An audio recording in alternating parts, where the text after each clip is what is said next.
Au Giardino, Rémi pense aussi à ses photos, mais pour des raisons différentes. Sheila voit qu'il est plongé dans ses pensées et lui demande ce qui ne va pas. Il répond qu'il pense à un ami. Sheila se demande si Rémi a quelque chose à lui dire. Elle voit bien que quelque chose le tracasse. Il hésite à lui en parler. Rémi dit à Sheila qu'il prend des nouvelles d'un ami sur les réseaux sociaux. Il ne comprend pas pourquoi les gens publient autant de choses sur leur vie en ligne. Sheila lui dit qu'il devrait retourner travailler, car Deacon n'aime pas que les gens se laissent aller. Rémi repense à Electra lui dire qu'ils sont amis, mais qu'ils ne sont rien de plus que ça.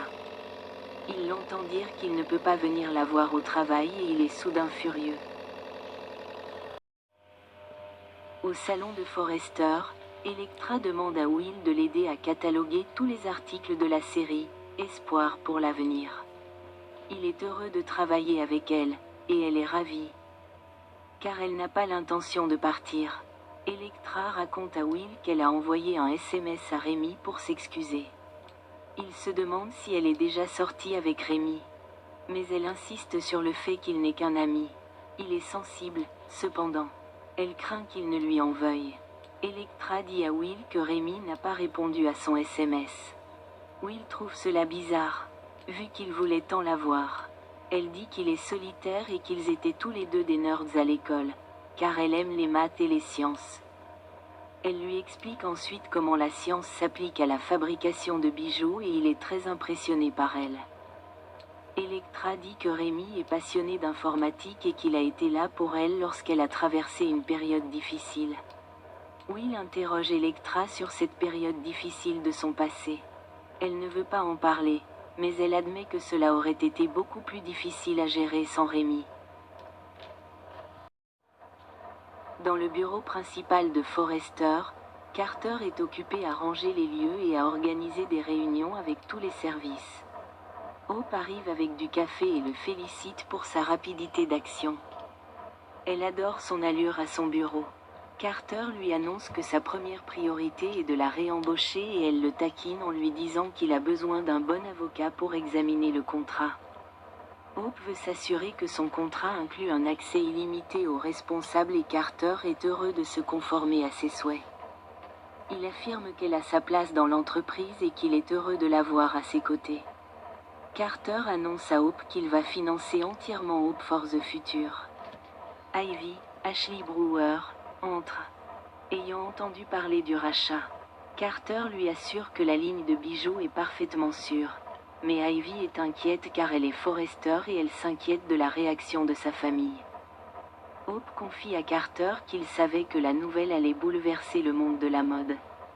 Carter ne pense pas que Ridge et Steffi reviendront un jour, et il ne s'y attendait pas.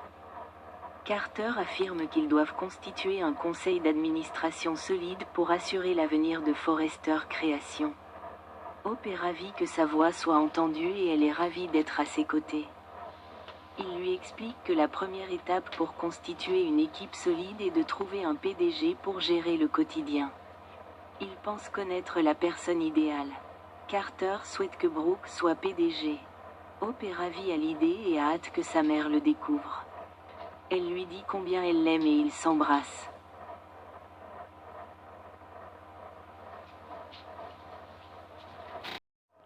Dans le bureau d'études, Cathy réfléchit à l'email qu'elle a reçu contenant des photos deepfakes d'Electra nue. Brooke entre. Elle n'a pas bien dormi, espérant que Ridge rentrerait. Cathy dit à sa sœur qu'elle est là pour elle en cas de besoin. Brooke lui demande pourquoi elle avait besoin de la voir, et Cathy répond qu'elle doit montrer quelque chose à Brooke. Cathy lui parle de l'email et des photos. Cathy ne sait pas quoi faire des photos, étant la petite amie de Will. Brooke trouvait Electra si gentille et innocente. Et Cathy souligne que l'entreprise ne peut pas se permettre un scandale en ce moment. Elles conviennent qu'elles vont devoir se séparer d'Electra. Cathy et Brooke se demandent quoi faire d'Electra. Ivy entre et elle lui annonce qu'elles vont devoir se séparer d'Electra. Elle est stupéfaite. Ivy veut savoir de quoi Brooke et Cathy parlent. Son travail est excellent et elle souhaite plus que simplement dire qu'elle ne correspond pas à l'entreprise. Electra arrive et Cathy lui annonce qu'ils doivent la licencier de Forrester Création. À la maison de la falaise, Eric a rejoint Steffi et Ridge. Eric veut savoir s'il est possible de raisonner Brooke après la trahison de Hope et Carter. Steffi s'est réveillée et allait se préparer pour le travail, mais elle a réalisé qu'elle n'y retournerait pas. Aucun d'eux ne reviendra. Eric comprend pourquoi Ridge ne peut ni vivre ni travailler près de Hope. Zind arrive et dit qu'il est forestier et qu'il soutient sa famille. C'est pourquoi il démissionne. Zind raconte à tout le monde que Hope et Carter lui ont proposé de reprendre son ancien poste, mais il assure qu'il ne trahirait jamais sa famille. Steffi et Ridge lui suggèrent de rester dans l'entreprise afin d'avoir quelqu'un pour la représenter jusqu'à leur retour. Zind est impressionné qu'ils souhaitent le voir travailler avec Hope et Carter. Eric dit qu'ils ont besoin de lui pour continuer et être le designer exceptionnel qu'il est. Ils apprécient l'idée d'avoir quelqu'un à l'intérieur, et Steffi souligne que leur jour de vérité viendra bien assez tôt. Eric dit qu'ils peuvent rester ensemble parce qu'ils sont des combattants. Ridge souligne que Carter est intelligent, mais qu'il ne connaît pas la mode. Carter coulera sans leur aide, et ils pourront alors intervenir et reprendre le dessus.